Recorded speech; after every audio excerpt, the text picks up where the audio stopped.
trust you guys are doing great today. In today's video, we'll be sharing and discussing the good, the bad, and the ugly of being an entrepreneur, which you may already know, but today's video I'm going to be sharing from my own experience, the practical side of things that I have experienced. So I started my entrepreneurship journey. I started my new business 3 months ago, and we're still at the launch phase of the business, and so we're experiencing a lot of things that are typical to, you know, the launch phase. So before we go ahead, guys, I want to appeal to you guys to please like this video, subscribe to my channel, and, you know, leave a comment. Let me know where you're watching from, and as well share this video, especially to your entrepreneur friends.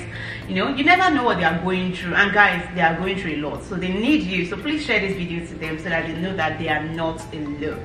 All right, without further ado, let's start with the good side of being an entrepreneur. The good side first, at least. All right, so the good side for me that I've experienced so far and that I love is the part where you receive that order notification. You know, it might be on your website or on other marketplaces. For me, I'm not selling on just my website. I have a number of marketplaces that I'm listed on. So whenever I get that order notification, regardless of where it is coming from, I do that little happy dance. So that for me is one of the good sides of being an entrepreneur. You know, that's happy moment. Another part that is closely related to this is a part of you fulfilling your dreams, because, you know, for every idea that you're actually now trying out, that you're doing, the business that you're going through, you would have probably thought of it in your head. You would have done your research, you would have tested, you have put a lot of work into it, probably developed some prototypes before you finally launched. And so now seeing your hard work right in front of you, seeing, you know, what you've been working on, the things that you've been picturing in your mind right in front of you, is one of the good sides that I love about being an entrepreneur. Like, it's so fulfilling. Yeah, it's fulfilling because you know that, oh God, finally we're here. You know, especially for some people that, you know, getting to that launch phase took a long time, probably because of finance, or probably because of, you know, what the product entails, you know. But eventually you being able to see that product out there in the hands of people, even in your own hands, is a fulfilling part of entrepreneurship for me that I love, and for me it's one of the good sides. Another good part that I've experienced so far is the income generation opportunity. So especially for 9-to-5ers, you know, outside of earning your income, you also have a side hustle. You know, a side hustle that you're hoping that with time you can leave your job and concentrate fully on. Or for some people that are fully launched into it, you are earning money. Who doesn't like to earn money? The money is very important. Even though at the launch phase you feel like, oh, am I really making money? I'm investing money. Don't worry, it's okay. At the launch phase, you are basically investing and pumping in money. Outside of the product you built, you are putting money into advertising, you are putting money into branding, especially in this digital economy that you are in. If you're not careful, a lot of things are going to wipe out your costs. We're going to get back to that. I don't want to go to the bad side yet. Another part of this journey that I have loved so far is meeting new people. Though right now maybe they are faceless, but knowing that, okay, this person actually ordered something from me. And one of the things that I have done in my business is to have like personalized notes that I include in all of my orders, where I write the name of my customer just to appreciate them. And recently I've started putting in place things like extra gifts to go with all of my orders, like stickers, just good vibe notes, and I really love that. So the learning journey is also a good part of being an entrepreneur. So that's my next point.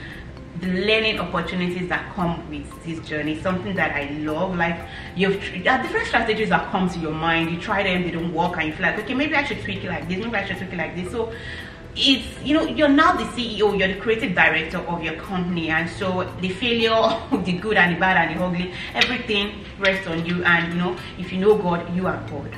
But you know, one with God is one with majority. But the learning opportunity is something that I love, because if you've been reading things in textbook, guys, this is no longer textbook.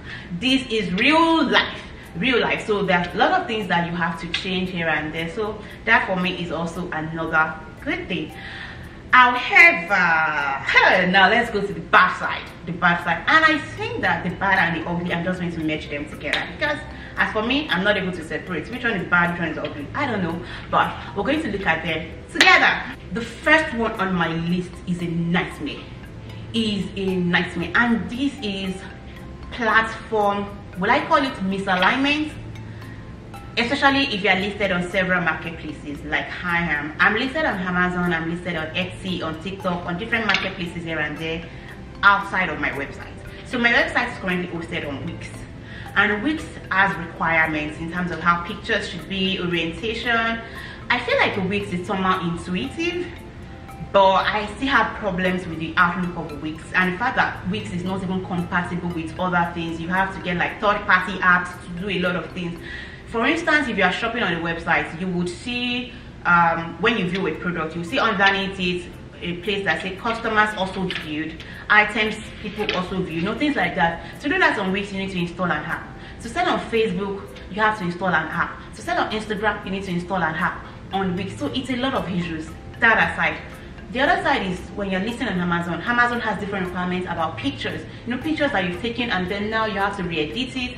It's a lot of work, guys, especially if you're on a budget and you're a new entrepreneur like I am. Like, I'm having to do a lot of these things myself. I have to edit my pictures. Like, most of my pictures on my page, I took them myself, I edited them, I actually designed my website myself, designed it, and it's a lot of work, especially for somebody with no experience. So that part of it is a very obvious. Like, it gives me headache, the fact that, in fact, at the points for Amazon, I had to take a pause. Like, God, I have so many products on my website, I have to put all of this. Like, Amazon wants you to put your product on a plain white background, and I have taken my pictures using like decors like this around my home. I know, I understand the effect of the white background and how good it is, but it's a lot of work. It's a lot of work. I wish that all the websites and marketplaces have it like just all the same, so that it's easy to just move my files around there. Like now, I have multiple file types of the same picture. It's a lot. And also in terms of my platform as well, the cost. God, this is the second point that I'm going to discuss under good, bad and ugly: pricing. But before I go to pricing, I'm going to talk about cost. There's so much cost that you probably would have overlooked, but now you are really experiencing it. Like, if you're selling on different marketplaces, all of them have their listing fees.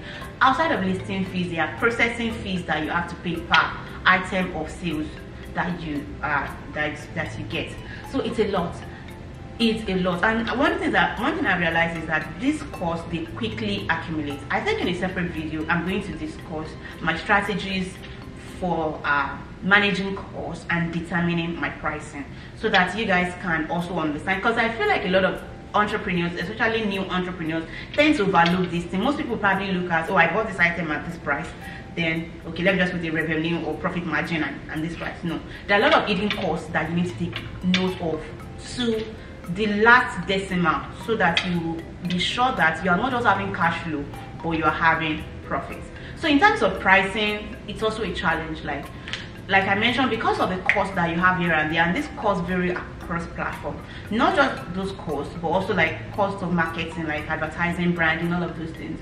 It sometimes poses a challenge to have the pricing that you want to give your customers. So sometimes you feel like you begin to doubt yourself, or you feel like your pricing is high because you're comparing with other people, and you feel like, how is this person able to sell at this point? So that pricing is actually a problem, and actually I am still on that journey and getting better at it. But one of the things that I appreciate so much is the fact that I know my numbers, and so that is helping me to do things better.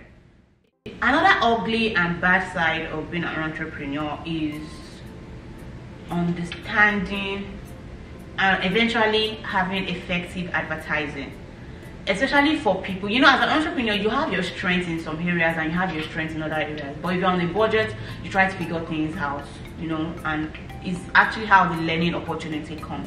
But one of the things that becomes a problem is when you pay for adverts and you expect to get a certain level of engagement and you don't get it.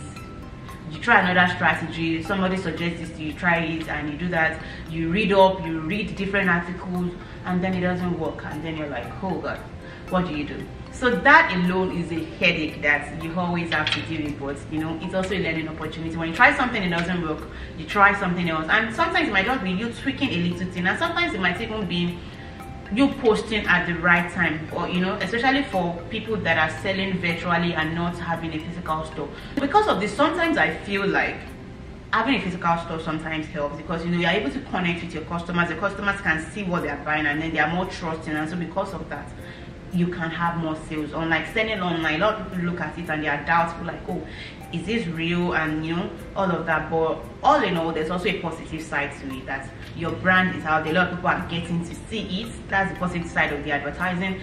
People are getting to see it, and you know, with time, most people might not even purchase the first time they come across your brand, but with consistency, they begin to trust your brand more.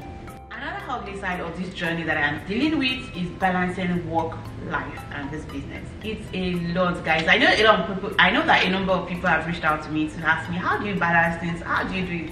Honestly, sometimes I wouldn't say I don't know, but it's the grace of God and the support system that I have. So my mom was with me, and her being around allowed me to handle a number of things around the house, to concentrate on other things. But now that she's gone back, I'm having to face real life. So one of the things I've started doing is actually to put routines to my life. I've put routines around my life, like in time, things that I know that I can do ahead, I try to do them ahead. And honestly, it still is not balanced. Let me not lie to you, this thing is not balanced at all. I know that there are some aspects of my life that are suffering, but I'm giving grace to myself, and I'm just asking God to show me how to better manage my time, so that I can do all the things that I have to do. So balancing work and life is still something that is ongoing.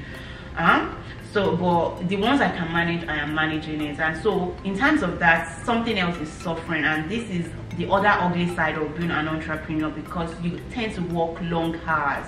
You know, unlike your 9 to 5, whereby you can say, we have closed, it's weekend, you're not working. This one, you're working every time. Sometimes I'm sleeping, and then my brain is calculating, I'm thinking about different things. And the thing is, I sleep very late, so having to work longer hours is a very bad side. But I'm hoping that by the grace of God, as business grows and we're able to have more cash flow, then we can bring in more hands into the business, so that, you know, I can take my hands off some things, and that way things can get better. But right now, I'm having to do a lot of things by myself, though I've started outsourcing a number of simple things that I can, just so that I have more time to myself. But that long hours and stress is something that you need to prepare for if you are looking to becoming an entrepreneur. So this next point is about being a self-starter. I think this can be good, and it can also be bad and ugly. It can be good in the sense that it's a good virtue, you know, that you are a self-starter, you're able to motivate yourself. But you know, motivating yourself sometimes takes a lot. It takes a lot. Like, there are so many discouraging things around you, and you feel like throwing in a towel. But being an entrepreneur and getting to where you want to get to needs you to be able to motivate yourself, have that internal push to do things regardless of what the outcome looks like, and you know, giving yourself credit and being able to try out something else if what you're doing does not work. Is about you overcoming self-doubt, because a lot of times you will compare yourself with other people and you feel like, oh, this person is there. But it's important that you remind yourself where you started from, and you know, where you are going to, and you know, just give yourself grace, which is what I am currently doing in this season. Yeah, a number of times I tend to compare, but sometimes one of the things I'm doing now, instead of comparing and putting myself down, what I do is do a SWOT analysis. When I come across like competitors or other brands, I do a SWOT analysis to see, okay, what is this person doing better? What am I doing better? What are my strengths? What can I leverage on? So those are the things that I do right now. Those are the things that I'm beginning to do to help me overcome self-doubt and that comparison. So a part of this journey that is also bad are the long hours. Like, it's different from your 9 to 5, where you can decide that today is Friday, today is weekend, I'm not working. Now as an entrepreneur, you're working around the clock. Like, my to-do list is never ending. As I'm taking out some, more are being added, and I'm like, gosh, but I already understand that this is a cycle, especially at this early stage. So there's always a lot to do. So I'm going to close out this video with this last point, and that is the risk of burnout. To me, this is a very ugly side, because you're working long hours, you're having sleepless nights. The risk of burnout is there. Sometimes I get 2 hours of sleep, you know. Sometimes, even when I think I'm sleeping, my brain is working, I'm having to look at the screen much more longer than I would love to. So all of these things will take a toll on your system. You know, as humans, we are designed to rest. Even God, the creator, rested. But you know, as human beings, sometimes we feel like, oh, I need to do this, I need to do this. But one of the things I'm embracing right now is operating from the place of rest and knowing that it is not just me, but it is me and God. And so I want to operate from what God has done. I'm operating from that angle of rest. Honestly, I struggle. I won't lie to you guys. I struggle taking my hands off of things. There are so many times I also want to say, it's okay, go and rest. But I understand that it is not just by work. It is also by grace and the favor of God. So I'm putting in more prayers as I'm working so that the results that I want to see, I will see them. And you know, for me as a Christian, I believe that it is not just my effort that bring in the result I want to see, but the power of God. So I'm tapping into that more, and I'm hoping that in good time, like I said, I'm going to have more money to bring in more people so that I can avoid being burnt out in the long run. But honestly, at this point, it is a lot. However, I am grateful to God that I'm able to do this. I'm thankful for Him. I'm thankful to Him that each day He allows me to do the things that I do. Alright guys, so I'll be closing out this video here. I hope you guys have gotten one or two things, and if you can relate to this point, please share with me what you're doing to make things better for you in the comment section. I'd love to read from you. And if you would like me to share more about the cost and pricing that I mentioned earlier in another video, please leave some comments. You know what to do. And don't forget, share this video. Sharing is caring. If you have not subscribed, please subscribe to my channel. I love you guys so much. I'll see you in my next video. Bye.